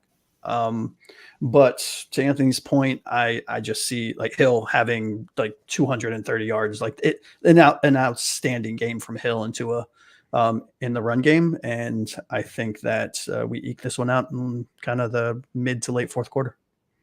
Okay. This could be the game where one of... Sorry about that, guys. It's raining here, and long story, I have to move to this part of the room. Don't mind the boxes. My wife is pregnant, and we have all kinds of baby stuff. Congrats, bro. Hey, congrats. All right, well, Steve, you're going to be the tie-breaking vote on this one because Josh gave them a win, Anthony gave them a loss. Okay, all right. We're on the Texans. This is a fun game. It's indoors in December, an away game that we're not going to freeze in. I kind of think we catch a break here a little bit, but does Stephon Diggs make it happen against the Dolphins as he's done before? And my simple answer to that question is probably. The dude's just that good. I mean, and if he doesn't, Nico Collins or Tank Dell most certainly can. It's a scary team with a widely good and young offense. And I think Tua has a good December showing in him. He's been a clutch player before. He is a winner. You can ask Jalen Hurts about that in Alabama. He'll tell you. Seriously, Tua's going to have the game of his life against Houston. At best, that defense is suspect, but the offense is I think, high caliber. It should be against the law to have a defense that deficient, I think, if you're going to have an offense that good. But, yeah, I see Miami coming off of a win with another win. And I think this win isn't going to be as easy as maybe I'm making it sound, but I do think that we handle the Texans by double digits. I love it, Steve. I think that's I think you're probably right about that. I can understand where Anthony's coming from, where he's penciling them in for a loss, but again, I just don't think the Texans are as good as people seem to think they are. And I think the Dolphins are going to exploit that a little bit. I think this is the year that Tua progressively gets better as the season does go. This is Steve's wife chiming in on the chat right now. Thank you. Yeah. It's awesome. Thank you, Michaela. I will say one more thing, Keith. I think this is the game where it's to break the narrative of they can't beat anybody, right? Yeah. Neither of them has beaten a winning team, so this is your chance because we don't have them beating a winning team before now. So this is your chance to go out there and get that win. Mm-hmm. Yeah. All right, so 11-3 going into the 49ers game. 49ers obviously represented the NFC the Super Bowl last year. Yep. They still have Kyle Shanahan. They still have Brock Purdy. And for the time being, they have Brandon Ayuk, Deebo Samuel, Christian McCaffrey. This is a tough game, guys. Now it is a home game. This is a rough game. Steve, I'm going to start with you on this one. What do you think, man? I would love to think that the Heat would be able to work in our advantage here, but the Niners, there's no temperature differential here. And for the first time, I had us winning this game that I did this. Just kind of wanted to, give myself hope. But ultimately, I don't think we're going to win this game. I don't think Brock Purdy's better than Tua, and I don't think any of our running backs are better than Christian McCaffrey, but by committee, I think we do have the better running back room. The toss up with the receiver core, with Ayuk, obviously they're much better than when they don't have him. But I think that San Francisco's defense is going to be a little unforgiving to our offense. I think Nick Bosa finds his way to Tua probably at least 2 times. I would say 1 each half, maybe a third, somewhere along the lines. And I think it's a game that we kind of close our eyes every time we see Tua fall, because I think he's going to take a beating this game. And it's going to hurt because it's week 16, man. This isn't the time to play the Niners. Yeah. I knew the Niners were going to be the schedule this year. I was hoping it was going to be like week 3. 5. Yeah, week 3, week 5. Yeah. Why did it have to be week 16? We played them late in the season last time we played them, and that game it felt like the start of the collapse for the Dolphins that season. And I just don't. Josh, talk me off the ledge here, man. Help me out here. Yeah, I actually love that we're playing these 6 games when we're playing them, right? Don't get me wrong. For ease of getting into the playoffs and actually getting our first playoff win, I would have loved to see the 49ers in week 3 and week 4 and week 5. But I have this down as a W. I think this game and the Browns game next is a coin flip. They're both going to be very competitive games, in my opinion. Yep. And I think it comes down to home field advantage, right? So, spoiler alert for my next pick. I think that Purdy, this is going to sound so stupid, but I'm not really high on Purdy. I know he's been in the Super Bowl. Like, I get it. Like, he's fine. I think he's a very, very, very, very good game manager, which is not an insult, at least not coming from me. I think if you have the skills, players around you, and you are a game manager, that's outstanding, right? And if you can do it well, which he does, that's great. I think he comes down to earth a little bit this season as a whole. And I think it comes down to home field advantage, like I said earlier. So I see us winning something like 21-20. I mean, super, super close, very competitive. But I got us winning this one. All right, Anthony, you are the tiebreaker on this one, man. W or L? I'm so excited for this game, dude. I'm so excited for this game because I have us getting over the hump and getting a win against a winning team against the San Francisco 40. Can you imagine if we beat the San Francisco 49ers? The narrative. Oh, God. I just this is last year's Baltimore game, except we actually win and don't get destroyed. I think this is the student beating the teacher. We need Mike McDaniel to outmaneuver Kyle Shanahan, right? It boils down to the game before the game. Like, it's not even the guys on the field for this one. What are you going to do to attack San Francisco? What are they going to do to attack you? You run the same offense. So you know what you're looking at. And I think that in order to take down a behemoth, you got to hit them where in their weak spot. Their weak spot, as Josh alluded to, is Brock Purdy. Don't game plan for McCaffrey or Debo or Ayuk. That's stupid, right? It's going to do nothing for you. Game plan for stopping Brock Purdy. Get in his face, put him under pressure, do like what we do on offense, where we have guys running motions all over the place, confusing the defense. Let's do the same thing on our defense. Get Purdy confused, make him have to make multiple reads per drop back, and let's get the W. Let's prove to people that we deserve to be in the playoffs and not just sneak in again and then get destroyed. Let's actually be a good team for once. And it starts here against San Francisco. After a brutal loss to the Texans, I got them coming in and beating San Francisco at home. Yeah, and don't forget, last year when teams shrunk the field on Purdy, he struggled. Yeah, I think with our cornerbacks the way they are, our linebackers, and I don't mean to keep beating the dead horse with the stick here, but I am high on our linebackers from a speed and recognition standpoint. And I think if we can press more than we do most of the season in this game, I think if we can shrink the field, make him have to pause and get to his second, his third, even his fourth read, I think we have a very good chance of beating him. And that's where I think that 3-4 comes in handy. I know, Steve, you expressed concern about the 3-4, but like now we have 4 guys from 4 different positions who could all blitz, and they have no idea where that's coming from. And these are all guys with speed, right? Not defensive ends, nothing like that. Like we got linebackers with speed who could come from any position. I think that's what's going to ultimately cause the confusion there. And Kohu gets a sack in this game. Kohu gets a sack. I'll take All right. So we have 12 wins, 12-3 right now, going into the Browns. Strong defensive team. Deshaun Watson, he's not a great quarterback anymore. Hide your masseuse. Yeah.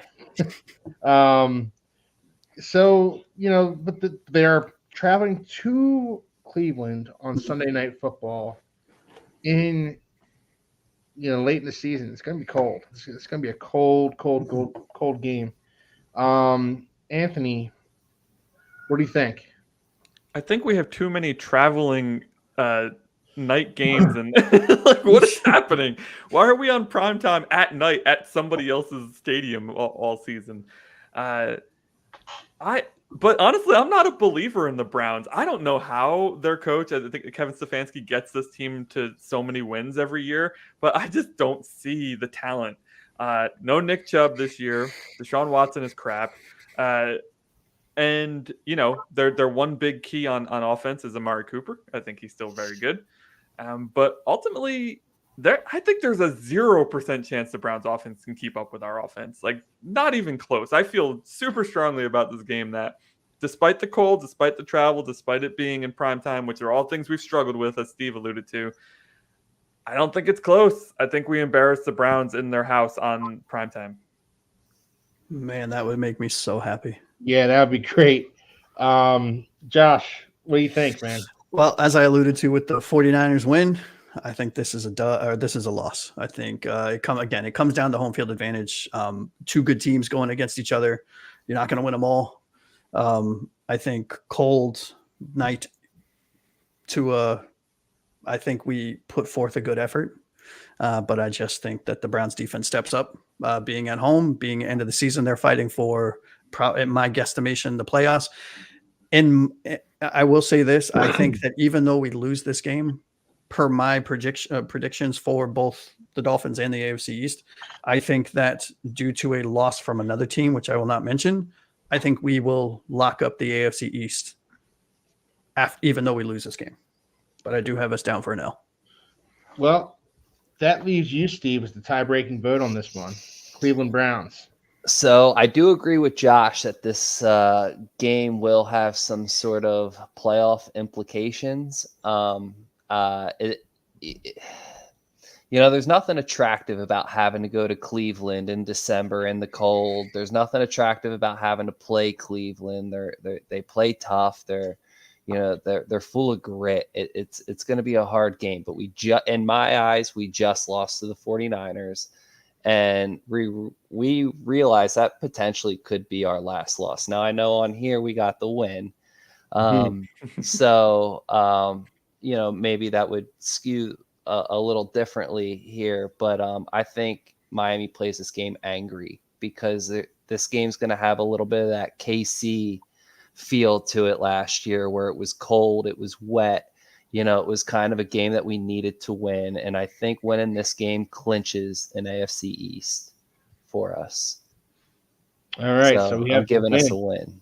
Steve has us getting the win here. That puts 13-3 going to week 17 in a matchup against the New York Jets. We don't have a time or even a date for this game. It's just which is weird. Is that normal? Because I don't remember that ever being a thing. That's how it worked against the Bills last year. Oh, it was. Okay. Yeah. All right. Basically, if you're playing for the division, if you're playing for a playoff spot, if this game is meaningful to both teams, then they're going to flex this into a Sunday Night Football matchup or potentially Gotcha. Monday Night Football, something like that. So at the Jets, I will start with you here, Steve. What do you think? First, I'm going to start off by saying, boy, do I hope we're already in the playoffs, because if so, this game is meaningless. But if by any chance this is a playoff contention style game, like this is a lose and you're done, this might be a heartbreaker for Miami fans, because I don't see us winning this game. I don't see us winning this game for a few reasons. One, it's at New York, could be Aaron Rodgers' last game. And honestly, I don't want to sound like a crybaby, but I don't think the refs are going to let Aaron lose that game on their watch. Obviously we can beat them fair and square with some plays that, breakout runs where there's nothing to call. But I think Miami's going to get hit with some dumb penalties. I think Aaron Rodgers is going to be able to walk to the center of that field and extend his hand to Tua because he has the W. I think that's what's going to happen. Yeah. Hopefully we have our playoff already clinched, but if this is a clinching game, I think we're going to be watching the rest of the playoffs upset. All right. So we have an L here. We have an L here from Steve. Josh, thoughts? Yeah, I think the Jets are the Jets at this point in the season. I don't know if Aaron Rodgers is healthy. If he is, great. If he's, I think that I have us down as an L as well. But here's why. Because we've already locked up the AFC East and we're resting all of our starters. So we're playing our third stringers and our practice squad players, and it doesn't really matter because we're going to the damn playoffs. Well, in that circumstance, I can stomach a loss. And I'm hoping that's how we lose this game. If we lose this game, Me too. If the refs rob us, like Steve said, I'm gonna be. I see it. I'm gonna be pretty pissed off about that. Oh, it still might happen. I'm just saying it's not going to matter. Yeah. Anthony, what do you think, man? Yeah, also had a loss actually on this one. I think we're all just being a little pessimistic about the Jets' final game, but we all also live in the Northeast, so we get to feel that weather on January 5th, which is not fun. And Dolphins won't love that. I think either way, whether we sit our starters or we don't, we could see a loss here. If the Jets are healthy, right? That's a huge if there. But if we have 13 wins like we do in this scenario, why would you start anybody, right? Let's not do that. Yeah. But we almost won a division last year with 11. 13 would certainly win it. So I would say even if we have 12 and we have it clinched, let's let bygones be bygones there. Put Tua on the bench. Don't get him hurt, please. Put him in the locker room. Yeah. Just put him. Stay home. Bring Tim Boyle out, right? Have a huge celebration for Tim Boyle. Big old celebratory Boyle. Yeah, it'll be Tim Boyle. It'll be what's his name? Wilson Jr. at running back. Yeah. Yep. We've just come full circle. Easy E will finally play. It'll be a thing. Tim Boyle, Jeff Wilson, Easy, all the backups, all the practice squad guys. And our starting number one wide receiver, Easy E or Braxton Berrios. Yeah, it's gonna be a great game. All right, so look, guys. After just to review, we started off 7-0. You guys have started off 7-0, and then 2 straight losses to the Bills and Rams, 2 straight wins to the Raiders and Patriots, a loss to the Packers, 4 straight wins, which would be awesome. See that gauntlet that I was talking about, those last 6 games, you guys have us going 4-2. That's what I said. Wins against the Jets, Texans, 49ers, and Browns. And then finally a loss to the Jets, leaving us with a 13-4 record on the season.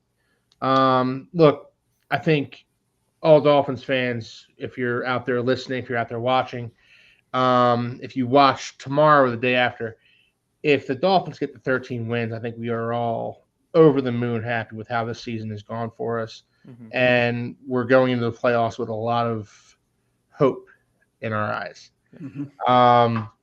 So anything less than 11 would be a disappointment. Realistically, I'm seeing 11. Realistically, I'm seeing 12. Yeah. So full disclosure, Steve, you had them going 11-6. Josh and Anthony, you both had them going 12-5. Yep. Personally, I had them going 10-7. Yikes. Oh Yeah. my goodness. Get out I of was here. there. Get out of We need a new host. I was there. No, I was there. I see it too. I really, fought a few of these games. That would mean that the wheels have fallen off. If we're at 9 or 10 wins, I think that means Tua, knock on wood, hold on. Tua got injured, or some travesty happened. I mean, something, because this team is too good on paper and too good talent wise to go 10-7 to go. I agree with you. I agree with you, Josh. On paper they are, but there are some tough games here. There are games that you guys like, the Seahawks game, like the Colts game, games that Hard games. like the 49ers game. You guys had them all penciled in for wins. Those are 3 games that could easily become losses. An NFL season is not linear. An NFL season is not played on paper. And I understand where you guys are coming from. 12 wins, 13 wins. That'd be great. And I could see it happening. That's perfect football almost every week. Yes. Yes. I think if the division is much more competitive with the Jets actually performing, then 10 wins could win the division. Because it's possible. There's not that many games to go around between the Jets, Dolphins, and Bills at that point. Yeah. I mean, here's what I had for the AFC East breakdown. I had the Dolphins at 12-5. I had the Bills at 10-7. Where'd everyone go? There they are. The Bills at 11-6. I had the Jets at 10-7, and I had the Pats at 4-13. Okay. I had the full disclosure. I had the Jets winning division 11-6, Dolphins and Bills both at 10-7, and the Pats at 5-12. So who made it to the playoffs between the Bills or the Dolphins in your I scenario? have the Dolphins making over the Bills. Yeah. Well, that would be a Bills huge fans failure. Love you. Yeah, jeez. If the Bills miss the playoffs, don't go to Buffalo. I mean, I I think Miami wins with the Bills getting the wild card playoff berth. I honestly, it's not far fetched to think that it's a total AFC East wild card. Has that ever been done before? No, well, no, but maybe the East. They just expanded the playoffs to the 3 wild cards, so it couldn't have been done before. No, I don't think the Patriots. I'm saying like Bills and Jets. Oh, I was like, you think the Patriots are making the playoffs? No. That's what I meant. Like I forgot that there was a 3rd wild card. I forgot about that too. Yeah. I was saying the 2 wild card teams were going to get filled by the AFC North has done it a couple times with the Ravens, Steelers. Yeah. Oh, you're right. Yeah. And that AFC North division is looking rough. I mean, if we're talking about wild cards, every team in the AFC North has legitimate playoff aspirations. In the AFC East, we have the Dolphins, Bills, Jets. They all have legitimate playoff aspirations. It's gonna get hairy towards the end of the season if the Dolphins are fighting for one of these wild cards. We want them to lock up this division, and I hope you guys are right. I hope they do. And you got to hope that the AFC North kind of takes some of themselves out of contention too. Yeah, and you know what I mean they kind of did that last year when when it came to Joe Burrow getting hurt, and the Browns they made the playoffs actually, but they're just that's 4 tough teams. So you hope they kind of just beat each other up a little bit. Truthfully, it's more important that we win these AFC Titans, Colts, Texans, Browns games than it is winning against the NFC West. It absolutely is. If we could swap the wins there, I'll take a loss to the Seahawks so that we beat the Colts, the Texans, or the Colts, right? Yeah, I'll take it. Yeah. All right. Well, look, guys, we're getting up to 2 hours here. It is time to sign off. It is time to say goodbye for the night. But look, if you guys like what you saw, please like, subscribe. We're going to be here every Wednesday night at 7:00. Next week we're going to be previewing week 1 of the season. We're going to be previewing the Jaguars game. Football's here, boys. Yes, absolutely. A deep dive into this Jacksonville Jaguars matchup in week 1. I know we're all psyched. We're all psyched for football to start here. It's going to be awesome. So look, guys, like I said, like and subscribe. You guys have any last thoughts? Anything you would like to say? We're coming for you, Trevor. Yep. Let's go. Let's go. Coming Let's for go. you, Trevor. All right, guys. Fins up.